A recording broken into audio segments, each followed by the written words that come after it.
Hey everybody, and welcome back to another episode of the Red Card Report podcast.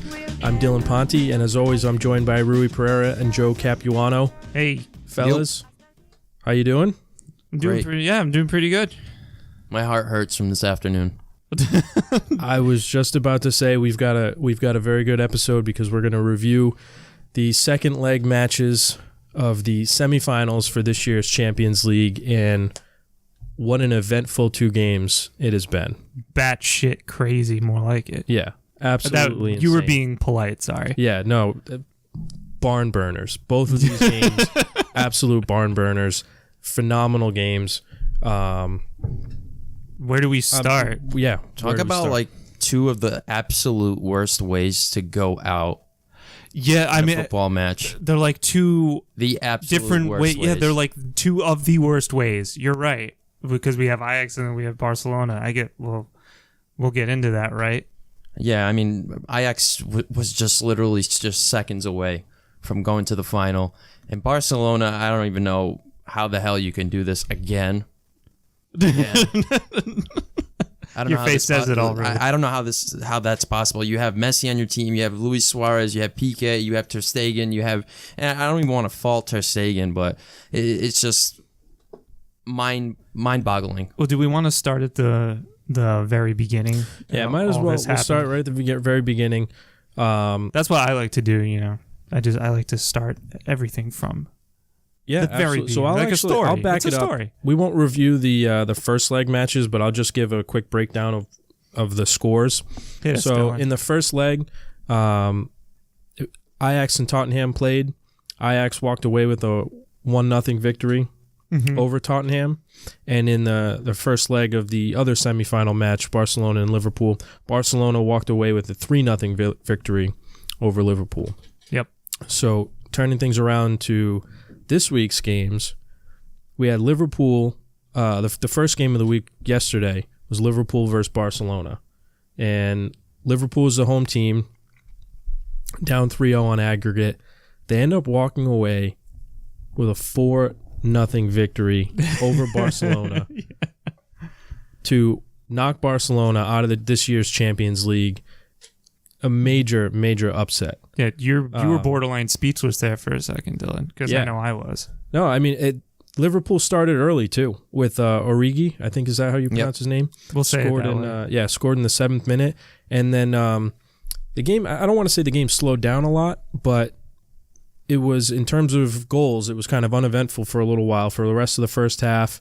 And then going into the second half, Wijnaldum very quickly in the 54th minute and then in the 56th minute. After being subbed on at halftime. Subbed in at halftime, scores 2 really quick goals, 2 huge goals for Liverpool to tie the aggregate score up 3-3. So they're up. Liverpool's up in this game 3-0. Aggregates tied 3-3. And then what do you know? In the 79th minute, Origi again puts one away for Liverpool. And the rest is history. Barcelona was just snoozing on that last goal. That is disgraceful. For a team like Barcelona to be outclassed. Disgraceful? Outclassed on the field and just like mentally. Was it disgraceful or was it just genius from Trent Alexander-Arnold? Both. Just sheer genius. He caught them napping and he was like, boom. No, a 21-year-old kid or a 21-year-old, whatever. He's early really 20s, young. Yeah. He's really young. Being able to just pick up, having that awareness of where everyone is, and Origi positioning himself, just like waiting for that ball, as if they drew it up at practice. Yeah. And I don't know what Barcelona was doing. You know, they thought there was two balls on the pitch, so they all of them had their backs towards the ball. What was going on? And Alexander, not one of them was looking at that corner. They were not looking at all, and Trent Alexander was just like, okay. He looked like he was just walking away to like set up, but he saw everyone sleeping and just turned passed around. It quick. And Origi was there, and what a perfect finish right into the top corner. Ter Stegen once again left to dry. Yep. Left out hanging, and this is just another example of how great Klopp has been with these young players. You know, the man managing, just getting the tactics down, really implementing the Gegenpress, their entire strategy, the entire tactics into their brains, and they're executing it. Yeah, this is to say this. He didn't even have Firmino or Salah, two huge names, and Keita too. And Naby Keita was out too.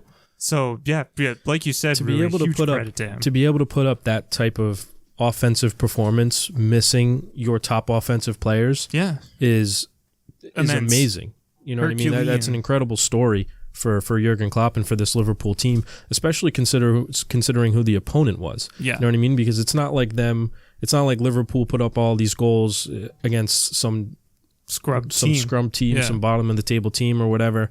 Barcelona was arguably the best team in the world almost all year long, and for them to walk into that game missing two of their best offensive players or a few of their best offensive players, and to still put up an offensive performance like that is absolutely incredible. Yeah, I think that what really did it for me, and even just watching the highlights over again, you can see that they had the fight in their eyes. Like, Liverpool wanted this win way more than Barcelona did. Barcelona was out of ideas, and it reminds me so much of when Roma came back from behind to beat last Barca year. again. It was same issues. Like, Sergio Busquets looked tired in midfield.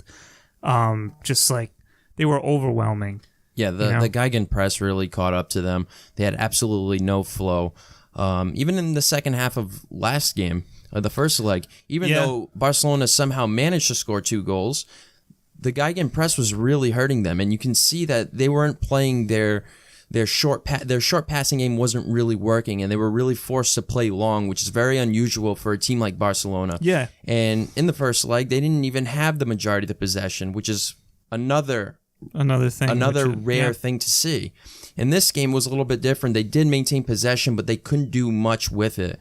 And Liverpool's press and their counterattacks were great. And look, I want to touch back too on the second goal, where Wijnaldum's first goal. All right, Trent Alexander-Arnold loses the ball, and usually in that circumstance, right, especially for a right back, any other right back would usually just drop back. He didn't. Deep. He still kept going forward with it. He wins the ball back, pushes forward, crosses the ball into the box, and Wijnaldum's there and just puts it away.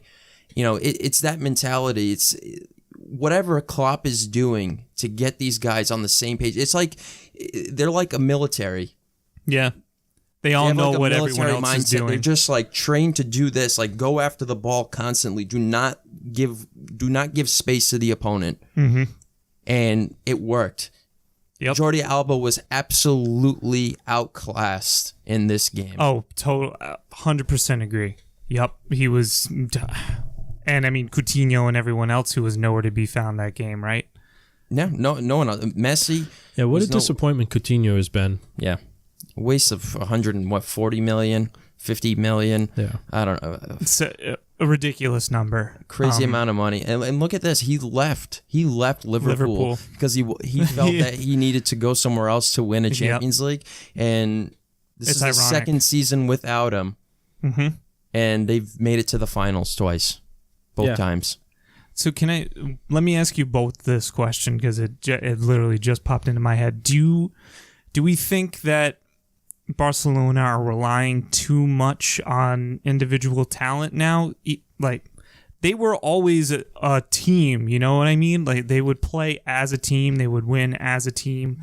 Sure, sometimes they relied on Messi magic every now and then, but why do I feel like in this game they were really just waiting for Messi or Suarez to pull something out of a hat and, achieve something amazing? Quite honestly, I think that they didn't show up to play. I think that they felt overconfident in their That's a good word. Yeah. In their 3-0 lead. And so they had the 3-0 lead and they were going into Anfield.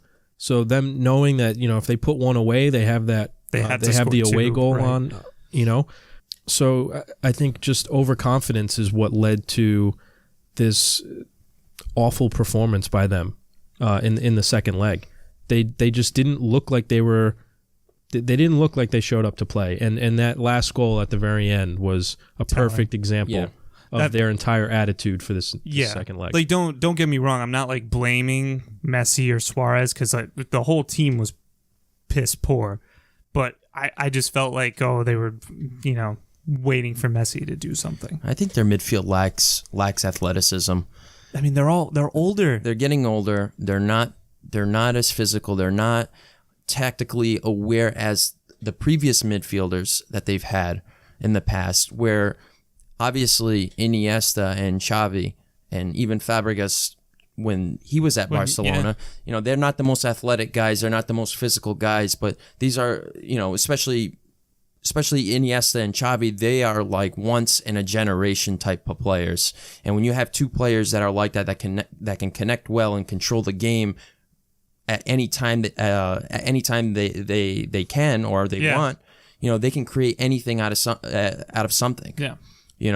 And in this instance, it's different. Rakitic is great. Sergio Busquets is obviously very good, but when you have a player like Arturo Vidal playing outside, you're not getting that same creativity that you would when in the past, the past teams that Barcelona had. And Coutinho, I don't even know what his who knows deal what happened. is. Yeah, he just cannot fit on this team.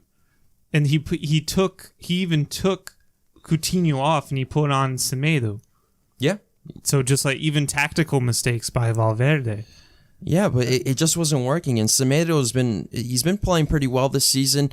He's been utilized a lot. Yeah, he scored a lot some more great than previously, goals, right? and he can play. He brings a two-way style of game to the team, so he can push forward and get some crosses into the box, create opportunities for the strikers, and continue possession. And he can also drop back and defend well because his natural position is right back. But it just wasn't enough. And even him coming into the match, it really just it didn't seem like he was going to make a great impact. Liverpool were in the driver's seat the entire game. The Gegenpress, their counterattacks were great. Yeah, it's so hard. It's so hard to beat a team like Liverpool when they're at their absolute best. Yeah. They were in full throttle. And it doesn't matter if you have Origi in or Wijnaldum coming in and playing a little more of an attacking role. Whenever this team is at full throttle, pressing and attacking, they are absolutely unbeatable. Yep. Well said. Moving on to the next matchup, Ajax and Tottenham. Now, in the first leg, Ajax took a 1-0 lead. Yeah. And this game, Ajax started off great. Yeah. Well, they took the 1-0 lead going into the second leg. Super early. And then very early in the game, De Ligt scored in the 5th minute to get things rolling for Ajax. Yep. About 20 minutes later, in the 35th minute, Ziyech scores, puts Ajax up 2-0, 3-0 on aggregate. And with an away goal, and Ajax looks like they are in complete control of this semifinal leg, and they look like they're ready to move on to the Champions League final. Mm-hmm. And then everything fell apart. Literally everything fell apart. In that second half, Lucas Moura completely took over the game. Mm-hmm. Lucas Moura ends up with a hat trick. So then he scores in the 55th minute, very quickly in the 59th minute, and then at the very end of the game, in extra time in the 96th minute, Lucas Moura was able to put one home for Tottenham, giving them the 3-0 victory in this second leg and making the aggregate 3-3, and Tottenham wins on away goals. And going on to their first ever Champions League. First ever Champions League final appearance against Liverpool. No one ever. I don't think anyone would ever saw this coming. You can't write this script. You just can't.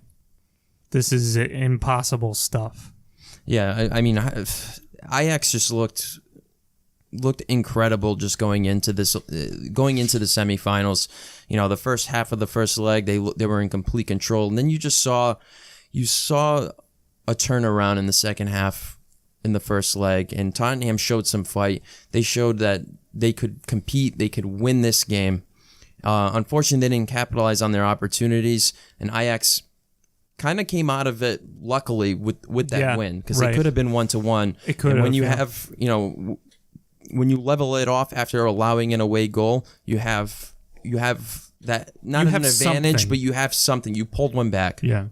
Now going into Ajax, I felt that this game, there was a lot of pressure on Ajax going into this game because of how well Tottenham played in the second half of the first leg. But Ajax did well on a set piece. They scored right off the bat. Yep. They managed, no one and was they didn't really play that well. They didn't play. I honestly don't think they played well this entire game. Even when they were up 2-0, I felt that Tottenham was just still in control of possession. They were still moving the ball around well, frustrating Ajax, but Ajax capitalized on these opportunities that they had. Going on into the second half, things just really took off once they put in Llorente and they took out Wanyama. Mm-hmm. It was just it was a complete 180 of what happened.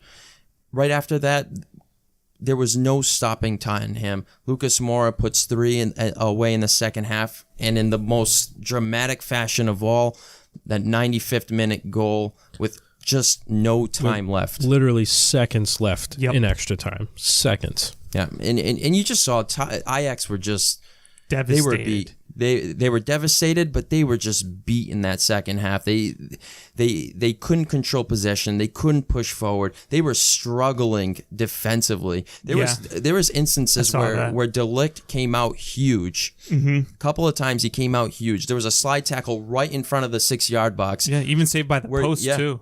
And they really looked. I was getting worried because I really wanted them to win. Yeah. And just watching this game, the second half, I was just like, this team is gonna score. They put 2 away.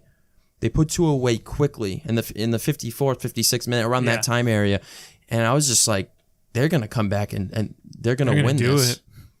But Ajax had a few opportunities pushing forward. Ziyech had an opportunity to put one away. Yep. Failed at that, and that really hurt them. And they were tired. They looked gassed. They were outclassed. It's like you said before. They looked defeated in that second half. I liked the way Ajax played in the first half during their first 2 goals. I see where you're coming from, when you say you felt Tottenham still outplayed them in the first half. I would probably have to agree with that. I didn't really have a problem with the way Ajax played, but in that second half, you were absolutely correct when you said that they looked defeated. They just looked physically tired. They weren't as sharp as they've been, as we've seen them all year. Yeah. Maybe everything just caught up to them. I don't know. Yeah, you can only keep that train going for so long, And Tottenham was able to capitalize on all of that, so. But like what you said at the beginning of the show, Rui, 2 totally different ways of losing. One of them going in with a heavy lead, going out. Yep. And then another one losing in literally the last kick of the game. Yeah, and you know what? At a point with, 35 minutes left in the second half, Ajax were up 3-0 on aggregate. Yeah. That's a mountain to climb. That's a mountain to climb. Just to put 3 goals. You're asking for a team to score 3 goals within 35 minutes. That's just over a goal every 10 minutes. That's a lot. And the way they persevered. And we saw it in both of these 2 games. Yeah, we saw it in both of them. It's just, I feel for Ajax because I literally believe that they left absolutely everything on the pitch. They gave 100%. I think everything just caught up to them. I think they were outclassed. Tottenham played well, even pressing, controlling the game. The Gegenpress that Ajax has actually executed very well this season because they don't really have talent-wise. They're not defensively sound compared to other great defenses in Europe, but they just worked so well and they executed that press so well, and they do well controlling possession, which in my opinion is another form of defense when you're able to maintain control of the ball and keeping possession away from the other team. So, they executed that well all year long, and this was the game where it was at its absolute worst. It didn't work, and hats off to Pochettino making crucial tactic substitutions. That was actually going to be... No Kane. Yeah, it's just. I mean, well, Oh, Son no, didn't was play in. in the first match. Right. Yeah. Son played in this second match. So right. Yep. this, No Kane though. you know, hats off to Tottenham. They played outstanding. You had mentioned Pochettino, and that was actually going to be my next question for you guys. We talked earlier about Jurgen Klopp and how much he has done for that Liverpool side. And do you guys want to just shed a little light on Pochettino and comment on the year that he's had and what he's been able to do with this Tottenham lineup, and despite the injuries and the ups and downs that they've carried and gone throughout the entire year? Yeah, I mean, they've been, as you mentioned, like all the injuries that they've had this year, and even also not even being able to buy anyone over the summer transfer market. Not even that they weren't able to. They just didn't. They didn't because they were being fiscally responsible. Right. They and knew they were having a new stadium. You know, they weren't going to move into it until everything was all settled by the books and everything. Yep. Which is great. And you know, a top team like Tottenham. This is the same squad from the last year. Yeah. And if I can remember correctly, the newest transfer that they received was Lucas Moura from PSG, and I believe that was in January of last season. I'll take your word for it. That sounds right to me. Yeah, I know it was last season. I'm pretty sure it was in January. And the way he's been able to keep this team together, and we saw in the EPL, they weren't all consistent. They locked in 4th place, but they seemed up and down. Like when they're on, they're on. And when they were out with both Dele Alli and Harry Kane, I think it was like in January, you know, they still managed to pull in results. Yeah. They're without Harry Kane now, arguably the best striker in England. Maybe Aguero is ahead of him. Yeah. You know, and they're still doing well. They just beat Ajax, and they're gonna go to the Champions League final. And now this just raises a big question mark. Regardless of the result, like how much of an impact or how much of a loss is it going to be to play in the biggest game in the history of Tottenham and not having their best player, you know? Yeah, that's true. I feel like I feel like they're Poch still will playing figure great it out. without him, but I feel like when you're playing in a game like this, you absolutely need to be fully loaded, because when Harry Kane is there, they're a great team, as they are even without him, because they've just proved to play well. But when it comes to like the final, the absolute best game, you need to have absolutely everyone, and you need to be 100% sharp. I feel like Poch is tactically astute enough to be able to manage without Kane, as he's clearly shown. Mm-hmm. But yeah, would you feel, if I were Poch and Kane was available, would I feel better putting him in? Absolutely. Yeah, I believe everyone will feel that way. Yeah, I mean, anytime you can add a player like Harry Kane into your lineup, you instantly become a better team, you know? Yeah. I think what I'm thinking about right now is that win or lose in the Champions League final, will we see Pochettino on the Tottenham bench next year? Because especially now, he's going to be in demand. Like, I don't know if they're going to be able to hold on to him. Yeah, he was asked this question, I believe it was yesterday or 2 days ago, and I don't know if it was like a translation error, like he wasn't, because he speaks English well, but sometimes I don't know if he was trying to throw out an expression or that doesn't translate well in English, or the way he was just going about it. It kind of just like it almost came out as if he was ignoring going whether around or the not he question? was going to return if they win. Yeah. But he was also kind of indicating that, I just don't know, you know? I mean, that is a question for later on, but I mean, it's something to think about. We've definitely talked about it on the podcast before, with Manchester United and all that good stuff. Yeah, Milan and Juventus apparently are interested in him. I don't know. Anything can happen, but he's done a Juventus needs a fantastic new coach. job. They do. Yeah, they do. They do, but I hope he stays, though. I can't wait. Stop it. We're not talking about this right now. I can't wait to have an episode on that during the off season. When I'm like one more crying on Scudetto, air. Yeah. and you guys are done. Well, we'll win 9 in a row, and then it's over. And then that'll be it for like the next 20 years. Then Atalanta's gonna win. Dude, they're really good. If they make it to the Champions League next season, they're gonna win it all. You think? No. Nah, I was gonna say, come on.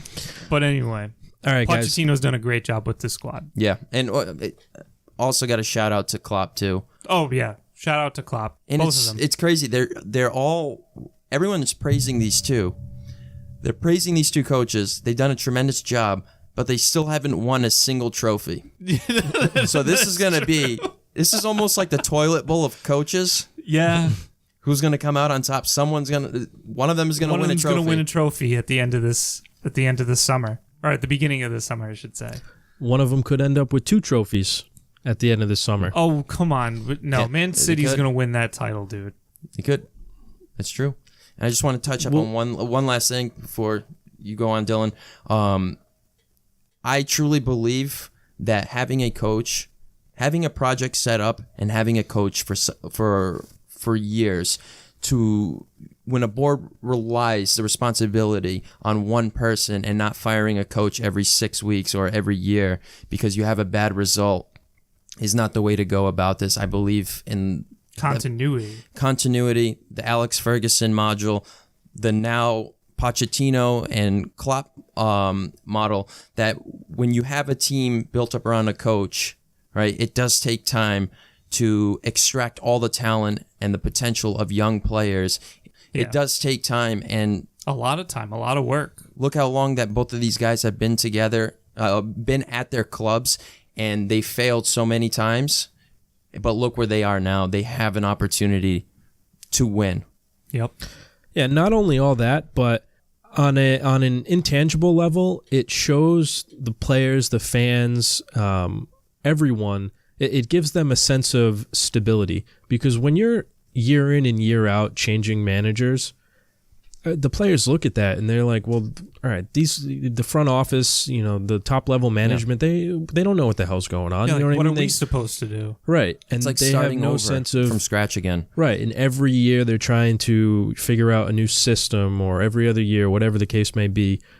So keeping a coach in there for the long term and going through the ups and downs year after year is, it's tough at the beginning. It might be tough in the middle, but in the long run, I think it's your club is far better off. Yeah, and this isn't to say that you hold on to a shit coach. Right. We're not saying that. You need a coach with a clear idea and a clear game plan. That is what the club also wants. Yeah, that, and also having how both locker rooms play for their managers. Yeah. They do. That is so Not to crucial. say that Ajax wasn't playing for their No. They They do, of course. Of course they do. Yeah. But, that is just so crucial. And, of course, you're going to have bad results. But I still think it's okay to keep a manager that has the right idea, that has the right system, may not be producing the results just yet, but the players still want to play for them. Yeah. So and that's what we've seen with Liverpool and Tottenham. And, you can say that with Milan. That's what I was going to say. I was going to ask you. They're not getting the results, and I know it's frustrating, but the players love Gattuso, and I think Gattuso's a great manager. Except Bakayoko doesn't like him that much. Yeah, that's it. I know. A little off track, but... Sorry. All right, guys. So 2 things before we finally finish up here. So one, I want to touch on predictions for the Champions League final, and then obviously the Premier League race is... the end is near, and Liverpool and Man City are battling for that top spot. So very briefly, after we talk about the Champions League final, I want to get your thoughts on that, and we'll end on that note. Get your predictions and your thoughts on that race. But anyway, the Champions League final, Liverpool versus Tottenham, in all English final this year. Yeah, give me your thoughts and your predictions on what to expect. Liverpool win 3-2 versus Tottenham. I'm going to go with Tottenham because my heart says so. Okay. Not so much my head. But I think Tottenham can do it. Both teams are great squads. Tottenham, even without Harry Kane, they're still a great team, as they've proven. They made all the way to the final. I'm gonna go Tottenham 2-1. This is all within regular time, like no extra time stuff. Yeah. I think I'm going to be rooting for Tottenham, but I think Liverpool is going to walk away with this one. The scoreline that you said in the group chat? Yeah, the scoreline I said in the group chat, I think Liverpool is going to walk away 4-1 in this Champions League final. They'll most likely end up getting their Mo Salah back and Roberto Firmino. Yep, so they'll both be back for the final. Harry Kane will still be out for Tottenham because he's out for the rest of the year. Correct me if I'm wrong on that. Yeah. Yep. And I just think Liverpool's been unstoppable almost all year long. So I give them the firm edge in this Champions League final. That's fair. I don't know. But for the EPL, I think Man City's going to take it. I think Liverpool's going to fall up short. I think, Man City's going to play against Brighton. If they don't win this, that's worse than losing when you're up 3-0. Yep. You can't lose to Brighton. You can't draw to them either. Well, if they lose to Brighton, then they 100% deserve to not win the But the title. Wolves might spoil it for Liverpool. Yeah, If that were to happen. That could happen. So, but I think, I don't know, I think it's tough for Liverpool to win the league. There's only one game left. I think they should just put all their marbles in for the Champions League. I think that they will. I think that's where their mind is going to be. Yeah. The world will also implode if Liverpool win the Champions League and the league. So as will I. It cannot physically happen in this universe. That's all I'm saying. I really do think Man City is going to win it. And I think Tottenham will stay in fourth place too. Oh yeah, they're already locked up for fourth place, so they're good for next year. Mm-hmm. Yeah, I agree with you guys. I think Man City, again, if they happen to lose to Brighton, then they absolutely deserve to lose the title, but I just don't see that happening. They've been such a strong team all year long. So yeah, I think both teams end up getting a victory. Liverpool wins, Man City wins, but obviously Man City has that one extra point, I believe it is. Mm-hmm. Correct. So they'll end up winning the title. Yeah. All right, boys. I think that's it. Take us out, man. What? I don't know. Any final words from you guys? Yeah, no, that's it. My heart hurts from this afternoon. I feel the same way as when Croatia lost in the final, when Ajax lost. Yeah. I like the underdogs. I like these these Cinderella stories, that would have been awesome. Unexpected teams like Ajax and obviously Croatia. So I was really pulling for them, and just the way they went out, I can only imagine how the Ajax fans feel right now. Can only imagine. Well, I will say this: as football fans, we have been absolutely spoiled this year in terms of great soccer matches throughout this entire Champions League tournament. Oh yeah, yeah, we've had some great It's moments. been a phenomenal tournament this year.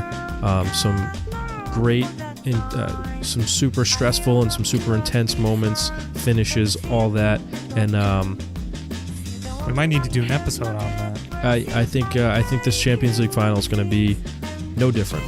Yeah. So I hope it's great. I hope it's a great final. Yeah. Regardless who wins. All right, everybody. Thanks for joining us this week on the Red Card Report podcast. We hope you enjoyed the show. If you did, please head over to iTunes and leave us a rating and review.